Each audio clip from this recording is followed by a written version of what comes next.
गोलीय दर्पण द्वारा प्रतिबिंब बनना। अब इसमें सबसे पहले हमें देखना है किरण आरेख। गोलीय दर्पण द्वारा प्रतिबिंब बनाने के लिए किरण आरेख। ठीक, नंबर एक में हमने लिया है कि जब प्रकाश की किरण मुख्य अक्ष के समांतर आपतित हो। जब प्रकाश की किरणें अवतल दर्पण में या उत्तल दर्पण में जब मुख्य अक्ष के समांतर आती हैं, ये अवतल दर्पण है, ये मुख्य अक्ष है और ये प्रकाश की किरण है जो मुख्य अक्ष के समांतर आ रही है। तो जब प्रकाश की किरणें मुख्य अक्ष के समांतर आती हैं और दर्पण से टकराती हैं, तो टकराने के बाद में फोकस से होकर के जाती हैं। अतः मुख्य अक्ष के समांतर आने वाली प्रकाश की किरण टकरा के दर्पण से टकरा के कहाँ से जाएगी? फोकस से जाएगी। ठीक है, तो क्या पता चला? अवतल दर्पण में जब प्रकाश की किरणें मुख्य अक्ष के समांतर आती हैं तो परावर्तन के पश्चात फोकस से जाती हैं। दूसरा ये उत्तल दर्पण है।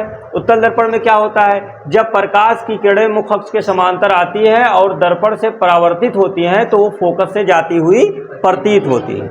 ये हमने लिख दिया है इसे कि मुख्य अक्ष के समांतर आने वाली प्रकाश किरणें, एक किरण हमने यहाँ दिखाया है, बहुत सारी किरणें हो सकती हैं, ठीक है ना, कोई जरूरी नहीं है, एक हमने समझाने के लिए दिखाया है। मुख्य अक्ष के समांतर आने वाली प्रकाश किरणें दर्पण से परावर्तन के पश्चात फोकस से होकर जाती हैं। किसमें होकर जाती हैं? अवतल दर्पण में। ये लिखा हुआ है अवतल दर्पण।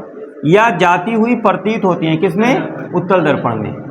तो मुख्य अक्ष के समांतर आने वाली प्रकाश की किरणें, मुख्य अक्ष के समांतर आने वाली प्रकाश की किरणें दर्पण से परावर्तन के पश्चात फोकस से होकर जाती हैं अवतल दर्पण में, और उत्तल दर्पण में फोकस से होकर जाती हुई प्रतीत होती है। इतनी बात समझ में आ गई? ये फोकस है इसमें और ये इसका वक्रता केंद्र है। इसमें ये फोकस है और ये इसका वक्रता केंद्र है। हम जानते हैं कि जो फोकस दूरी होती है वो वक्रता त्रिज्या की आधी होती है, तो इसलिए ये बीच में होना चाहिए। फोकस मतलब ध्रुव से लेकर के जितनी दूरी इसकी है, यहाँ से लेकर के इतनी दूरी इसकी है। ठीक है, ये हो गया पहला। अब इसके बाद दूसरी स्थिति में जब प्रकाश किरणें फोकस से होकर आती हैं, ये अवतल दर्पण है और ये उत्तल दर्पण है। अवतल दर्पण में प्रकाश की किरण फोकस से होकर के आ रही है और दर्पण से टकरा करके वापस लौट रही है। तो जब अवतल दर्पण में प्रकाश की किरण फोकस से होकर आती है और दर्पण से परावर्तित होती है तो मुख्य अक्ष के समांतर जाती है। इसी प्रकार उत्तल दर्पण में जब प्रकाश की किरण फोकस की दिशा में आती है और दर्पण से टकराती है तो टकराने के बाद मुख्य अक्ष के समांतर वापस लौट जाती है। तो पता ये चला, क्या पता चला? कि जब प्रकाश की किरण मुख्य अक्ष के समांतर आएगी तो फोकस से जाएगी, और जब प्रकाश की किरण फोकस से होकर आएगी तो मुख्य अक्ष के समांतर होकर के जाएगी। इस बात को यहाँ पर हमने लिख दिया है कि फोकस से होकर आने वाली प्रकाश किरणें अवतल दर्पण में, ठीक है ना, क्योंकि यहाँ से होकर आ रही हैं, या फोकस की ओर आती हुई प्रतीत होने वाली किरणें, यहाँ फोकस की ओर आती हुई प्रतीत हो रही है वाली प्रकाश किरणें उत्तल दर्पण में, तो दर्पण से परावर्तन के पश्चात मुख्य अक्ष के समांतर होकर जाती हैं। समझ में आया? दोनों एक दूसरे के अपोजिट हैं। ठीक, अगर समांतर आएगी तो फोकस से जाएगी और फोकस से आएगी तो समांतर होके जाएगी। ठीक है, इसके बाद तीसरा देखते हैं। तीसरे नंबर पर हमने लिया है जब प्रकाश किरण वक्रता केंद्र से होकर आती है। ये अवतल दर्पण है, ये उत्तल दर्पण है। यहाँ पर प्रकाश की किरण जो है ये हमने तीर दिखाया है कि ये वक्रता केंद्र से होकर आ रही है, और आने के बाद जब वक्रता केंद्र से आती हुई प्रकाश की किरण जब दर्पण से टकराती है अवतल दर्पण में, तो टकराने के बाद पुनः उसी मार्ग पर वापस लौट जाती है। ठीक है ना? क्यों उसी मार्ग पर वापस लौट जाती है? क्योंकि जब ये वक्रता केंद्र से होकर के आती है तो यहाँ 90 डिग्री पर दर्पण पर टकराती है, और हम जानते हैं परावर्तन में हमने पढ़ा है कि जब कोई प्रकाश की किरण इस तरीके से 90 डिग्री पर आकर के टकराएगी तो पुनः उसी मार्ग पर वापस लौट जाती है। तो ये बात याद रखिए आप लोग कि वक्रता केंद्र से होकर के आने वाली प्रकाश की किरण दर्पण से परावर्तन के पश्चात पुनः उसी मार्ग पर वापस लौट जाएगा। ये हमने आता हुआ दिखाया, और फिर ये जाते हुए के लिए फिर यहाँ पर हमने डॉटेड दिखा दिया कि फिर ये वापस इसी मार्ग पर चला गया।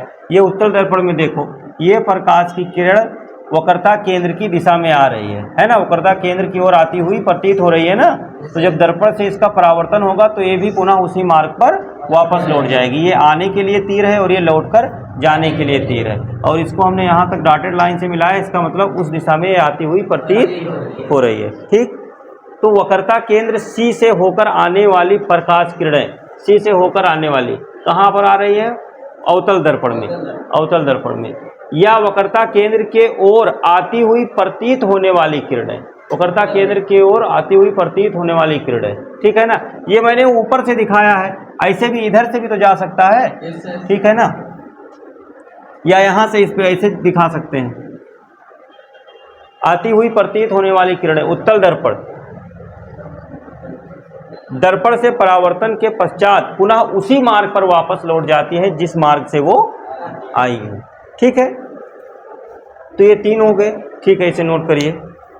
चौथे नंबर पर हमने लिया है दर्पण के ध्रुव P पर मुख्य अक्ष से तिर्यक दिशा में आने वाली किरणें।